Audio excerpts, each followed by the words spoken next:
I got a quick tip for all the students out there.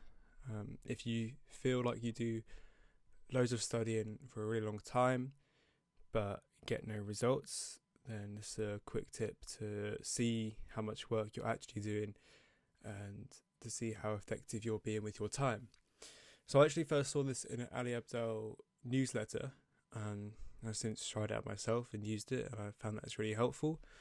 So essentially, what it is when you're doing a long study session or work session, what you want to do is get a YouTube video of some music. So it could be like a movie soundtrack, or it could be lo-fi music, whatever kind of music you want. But the video wants to be anywhere from 3 to 10 hours.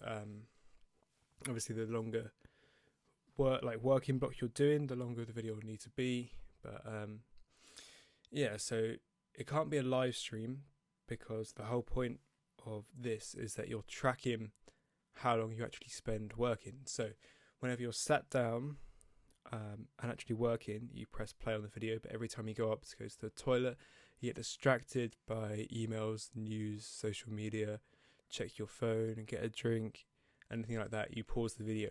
So you're not tracking how long you're sat down at your desk or anywhere, you're tracking how long you're actually doing the hard work. So I think it's a good way, I think it's a really simple and effective way of using a really basic method of just timing on and off periods. So you can see how efficient you're being with your time and then track that. And I think you could also progressively overload this fact.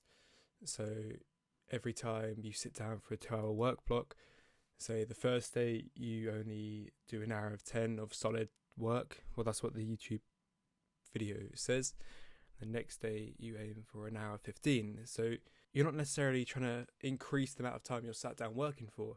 You're trying to increase the amount of time that you're focused for while you're sat down working. That's the whole idea behind deep work, and Cal Newport's book on that. But yeah, very simply, all you're doing is tracking the time that you're actually working compared to the time that you're just pretending to work, essentially. Even if you're not doing it consciously, the brain subconsciously gets distracted by loads of things.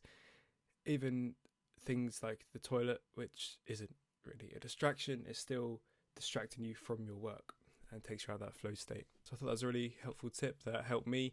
I think would help a few of you out there. It's a really simple method, but it can't be argued with. That's a quantifiable data, a quantitative number that you can't dispute. So it's a really efficient way to track how much work you're actually getting done in a day.